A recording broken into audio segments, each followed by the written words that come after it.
Hi, today I'm reviewing the Isntree Onion Fresh Fluid Sun Cream, and really quick, I just want to say I purchase these products with my own money.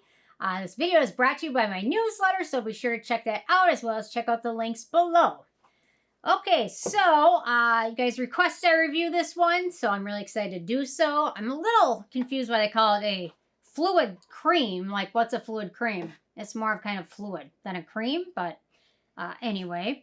It's a little different than their other onion sunscreen, because that one was marketed and based for the US, so it uses US-based filters, which is just sad in so many ways. So honestly, I don't even think I picked that one up. I might have got a free sample or something from somewhere, but anyway, it was just depressing looking, so I never picked it up. But this one came out, and I was a little more excited to buy this one than the other one, so there we go. Okay, so they say fitted with SPF 50 to shield skin from UV rays. This chemical sunscreen contains muon red onion extract to minimize blemishes while soothing skin. Other ingredients like niacinamide, carrot vegan collagen, vitamin C and vitamin E provide brightening, anti-aging, and antioxidant benefits. This weightless cream texture absorbs seamlessly into skin without leaving a white cast or sticky feeling. And in a few more days, I'll be reviewing the CosRX Invisible Sunscreen as well, which is also worth checking out in my opinion. So, okay, on to my first criteria, which is packaging. Got a plastic bottle. It's got the expiration date on it, which is nice, and then just a small dispenser. Very nice, no frills packaging. It's compact enough so you can fit it in your bag, things like that, which is nice. In terms of denatured drying types of alcohol, it does not contain any of those. It also is fragrance-free and has literally no noticeable scent. When I talk to people about sunscreen, and if you wear it or not, and I've heard this a lot of times, I just don't like the smell of it. So this has no smell. There's no excuse now. It has no smell. Although if you use any from the US, those sunscreen filters have a strong smell. And sometimes even the mineral ones have a little bit of a earthy scent to them. No scent at all with this one, which is wonderful. The manufacturing location for this one is Korea, which in my opinion is still kind of it's not as prestigious as if we're made in Europe or something like that after what happened with Korean sunscreens. I will say Isntree was one of the few brands that was above board with their sunscreens, so that's worth considering as well. Give and take there. Their hyaluronic watery sun gel did amazing and still is amazing, so keep that one in mind. In terms of the SPF protection, it's got a 50 plus, which indicates above 50 protection, which is wonderful. 30 and above is where you want to be on a daily basis. In terms of the UVA protection, which is the things that age us, you won't get burned from UVA rays, but they're there every single day, rain or shine, especially when it's snowy out, and it reflects. So this one has PA with 4 pluses, which indicates superb UVA protection. For UVA filters, we've got Mexoral SX, which is a L'Oreal sunscreen agent. It protects in the UVA range. We've got Juvenile A+, which is a UVA ray absorber designed for high UVA protection. Gives protection in the entire UVA range. And then we've also have Tinsorb S, which is a very photostable filter, absorbs the whole spectrum of UVB and UVA rays, and is very stable. It hardly deteriorates in the presence of UV light. And they also use it to stabilize other UV filters. Okay, so aside from the UVA filters, we've got other filters that uses a total of 5 chemical filters, which is more than, if you remember and go back to that sunscreen, which started the entire sunscreen Armageddon, it was the Purito Centella Unscented Sunscreen. If you go back and look at that, that had 2 filters in it. And even when I was reviewing it back in the day, there's so many people that I trusted that said it was great, and I kept thinking, this only has 2 filters. How is this possible that this is as good as, if better than some that have 4 and 5 and 6 filters in it? So I wish I would have listened to my gut a little bit more back then, but there were so many people that were very knowledgeable in chemistry and things like that that were saying great things about it.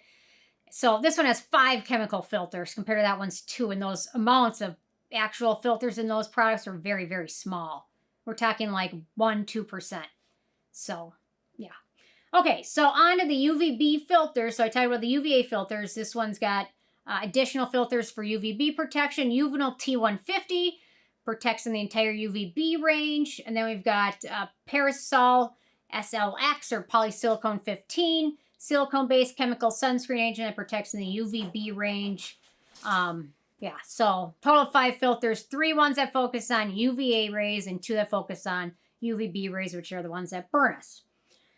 Okay, in terms of the white cast, I'm going to give this one a good shake. This one's pretty transparent. I will say the CosRX new one is super transparent. Like, you can't even tell anything's on. Lincoln, would you like to say hi to everybody or not? Lincoln's in the room, but he's just being shy. Actually, he just wants to go outside and continue to dig up our yard. It almost looks like he's trying to dig a tunnel to, like, Siberia or something. I don't know. He's working on a tunnel to nowhere. Maybe tunnel to Alaska? I don't know. Anyway, okay, so there's a decent amount of it right there. So I don't know why they call this a cream at all, because it's really just a liquid. But it feels very nice on skin. No white cast. It applies pretty transparently, and there's no filters in here that give off a white cast. There's certain chemical filters that give off a white cast. Tinsorb M is one.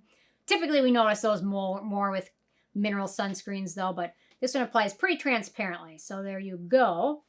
In terms of the texture, it's got a very liquidy texture, which is fine. It makes it easy to apply this more liberally, I find. Sometimes when things are thick and greasy, it makes it very hard to apply it liberally.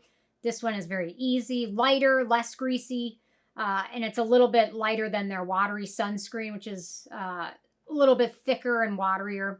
And then nice no white cast, and filters they chose in this one were great. The texture is great. It makes it also very easy for reapplication during the day, which is nice. Some sunscreens are really hard to reapply. This one is not. It's light, it's liquid, it absorbs pretty quickly, so it's pretty easy to reapply. So no issues at all with that. In terms of ease of use, so you're going to want to apply this one in your morning routine after cleansing, toning, serums, and moisturizers, but before any makeup you might apply. It's hydrating. Once it soaks in, it sets to a more natural finish. It's not a dewy finish, but it's not a matte finish. It's right in between the two, which I tend to like. Yeah, so if you have oilier skin types, I think if you can apply this without a moisturizer, maybe just a serum underneath, you'll probably have a better finish that way. For drier skin types, you can apply a serum and moisturizer beforehand. Yeah, so no issues with it. It's really nice. Once it soaks in, it sets to a natural finish that's just slightly tacky, but not greasy, but just a little bit tacky. So there you go. Okay, other antioxidants and beneficial ingredients in this one. So we've got a few. We've got niacinamide, anti-acne and brightening.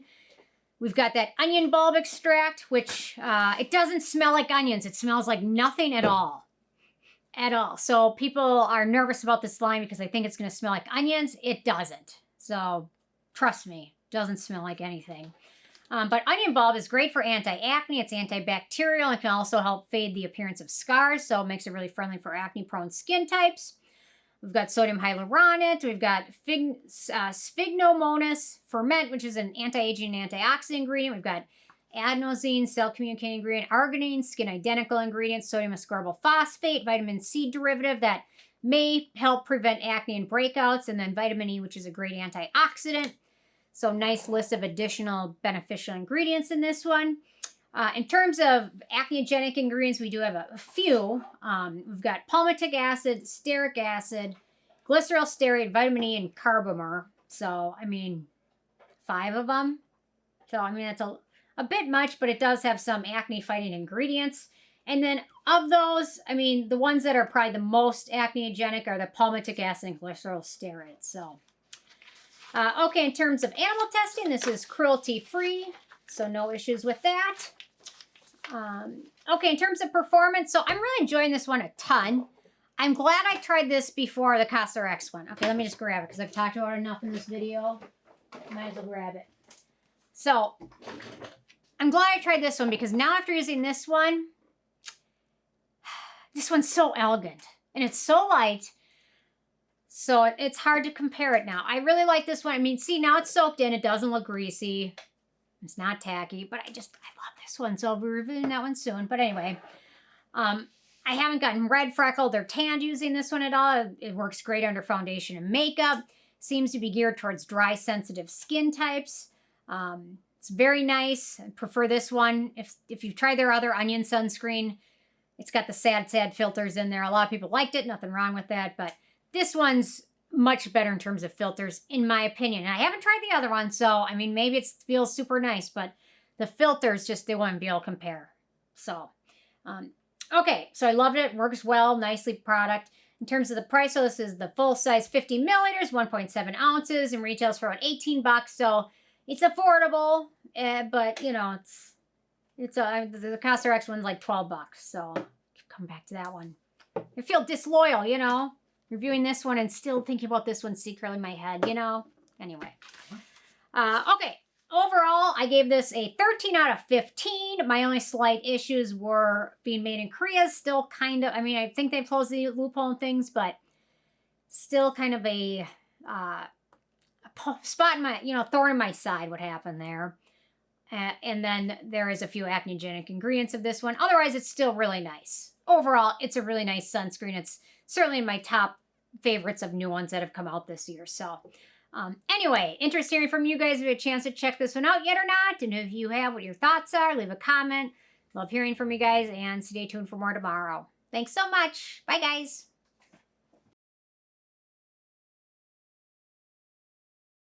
Hi, today I'm reviewing the Isntree Fresh Onion Sun Cream. And really quick, I just want to say I purchased these products with my own money. Sorry.